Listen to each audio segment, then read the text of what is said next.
have a question for you. What would you do if you knew that you were a spirit embodied? That your whole existence, your whole purpose, your whole mission in life was to constantly remind yourself of that. That you are spirit embodied, that you are spirit in a vessel, in a physical body. And this vessel, this physical body allows you to do amazing things and to move around the world and to move your body and to move into different physical spaces and to create and to eat and to have sex and to swim. All of these things that we get to do because we have a physical body. But first and foremost, we are spirit. We are soul living in this vessel. And that is where that's what we have forgotten as humans. And we get really caught up and addicted to the physicality of being human. And we abuse sacred things like sex because they feed our dopamine and they feed this need to feel something through our physical vessel because we're not connected to our spirit or our soul. We eat a lot, we binge eat, we consume. It's basically consumption in any form. It's what happens when you're not living as a spirit in an embodied version of that, in an embodied way. So yeah, the way that, everything is in our material world, we haven't noticed this, the way that society is set up, it does absolutely everything to make sure that you don't remember that, to make sure that you never awaken to the truth that you are a spiritual being, first and foremost. Because if everyone was to remember this, our society as we know it wouldn't exist. And breaking free from that mindset of the physical realm, of the matrix world that has been programmed into us since we were born, even when we're in our mother's wombs, that is kind of like the mission, the purpose, the remembrance of what it means to awaken as a human being. When we speak about awakening, this is what I mean. It's awakening to the fact that you're not just your physical body, that there's a lot more to you. And so, especially in modern society, so, we turn to indigenous tribes, we turn to our ancestors, we look to people who live in the old ways with the rhythms of the earth. We look to these people for wisdom because we're so lost in everything that we have created, all these constructs and our boxes that we sit and work in and we sit and live in. And we're all like, there must be something more. Something's gone horribly wrong. And yes and no, everything happens for a reason, There needs to be that tower card moment. There needs to be destruction before there can be creation. And that is what's happening. It's what's been happening for a long time on Earth, but it's definitely what's happening, pivotal moment right now. So many souls awakening to this beautiful truth. And, the best way that we can learn how to listen to our spirits, how to meet our spirits, how to meet our souls and receive our soul's wisdom is by learning how to firstly be comfortable alone in your own company, get to know yourself, feel all the feels, all the things that you have been probably your whole life trying to keep yourself distracted from by keeping busy, by trying to be successful. This idea that success is something that is only achieved through hustle culture, through working ourselves to the bone, to then have a moment of material consumption that equals success at the end of our lives. Maybe it's like, oh, you finally go and buy that house or that plot of land or whatever, right?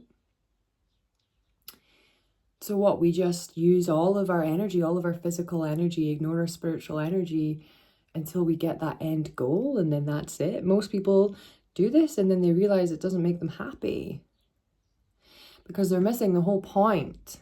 They're missing the whole essence of what it actually, the truth of being a human, which is not just what we are here to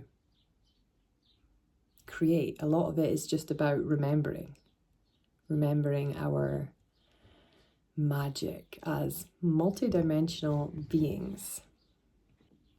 And the most common way that we keep ourselves from ever remembering our truth, our spiritual essence, is that we, whether it's through consumption or noise, we always need to have something on, you know, especially like my generation and the younger generations, like the generations that are following me. There is this, like, we always need to have a noise. You wake up, you put on music. You wake up, you listen to an audiobook. You drive to work, you have the radio on. So there's always an input. There's always something coming in through our channel, our receiver, right? Our ears. And what that does is it blocks the voice of our spirit. If we constantly need to be consuming, whether it's music or information, you know, if we're listening to anything, then we are blocking we can definitely block the sound of our soul and what that wants to translate to us, what it wants to tell us. And so this is why silence across so many different spiritual traditions, religious traditions, practices, cultures is something that is spoken about a lot. But really, like, your ability to be silent, and to, when we're silent, we start to hear that voice. We start to receive our soul's wisdom. And obviously music is beautiful and it can uplift us, but most people don't listen to music or play their own instruments or listen to music that hasn't been distorted in some way through modern media, through trying to program us. So be really mindful of what you listen to, what you consume, and what you watch. Because the best way to get to know yourself is to get comfortable being alone, to listen to that wisdom that wants to come through. And it is something that is absolutely possible for all of us. It is accessible for all of us. Spirituality doesn't have to be this thing that it's been packaged up to be in the modern world, this thing that is attainable through buying it. Like, it's really distorted that we now have this belief that in order to be spiritual, it means that you have to have a qualification in like Reiki, or you have to have tarot cards, or be into plant medicine or yoga or whatever. Like, it's all bullshit. It's all distortion. Really, spirituality is accessible to absolutely anyone, because that is our birthright, because we are spirits in a human body. We just need to learn how to remember to connect with our spirit. It is really that simple. So I hope this helps inspire some people who maybe are looking for a little bit of inspiration during these times. I feel a deep sense of peace and also excitement, because our old world that has not served us for a long time is crumbling. It is showing itself for what it is. It's saying, hey, yeah, this is exactly what we do. But do you know what else it is showing? It is revealing that the people that run our world, these people at the top, as we kind of call it, with this like hierarchy, they know this truth. They understand the laws of the universe. They understand the laws of magic. They understand the spiritual truth. But they work with it in a way that is dark and in a way that feeds off of darkness. But the rebellion to that, the resistance to that, the polar opposite, there always has to be opposites in our universe, is those who are in the light and those who are remembering. And we all forget, we all forget our spiritual truth, our essence, our beauty, that we are perfect just the way we are. We all forget it, But that's why we're here, to help each other remember and to light each other up. And yeah, I just feel that right now we are in such a amazing time, huge transition for all of consciousness on earth right now. And do not let this paradigm that's being presented to us, do not let this narrative that's being presented to us, like, you can take control of that narrative, you can reject that narrative. Don't let it indoctrinate you further into thinking that we're all doomed and we can't do anything and we're powerless. That's exactly what they want. It's exactly what they want, and it's not true. We have so much power, we have so much ownership, we have so much life force, ability to change. And so yeah, just remembering that there is so much more. And I feel like that is what this period of time is. It's a gateway into remembrance. And this always happens.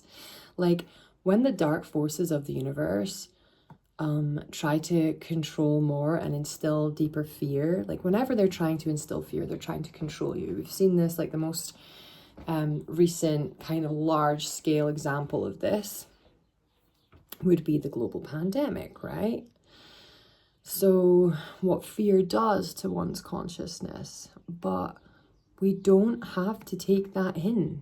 You don't have to take it in. It's not yours. And so when we are able to recognize that game that they're playing with us, and we can say, oh, I see it now. I don't need to give my energy to that. I don't need to participate in that.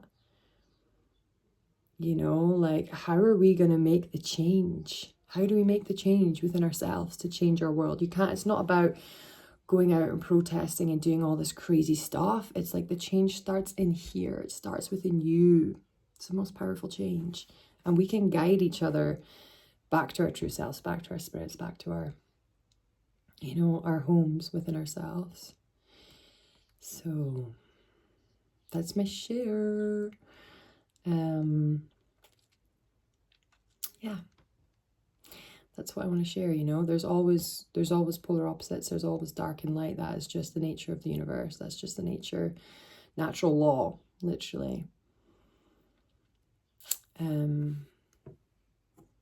yeah, that's what I want to say. Whenever they try and indoctrinate us more, like whenever that's them thinking, oh shit, like people are waking up, people are, they're doing something different, the way that the society used to work is changing, more people are realizing their sovereignty, more people are living off grid, more people are becoming self-employed, more people are learning about how to actually live without power systems and electricity and without the system. So then they're like, we need to control them, we need to instill more fear. This is how it works. And, the antidote to that is us realizing, like, how absurd it is.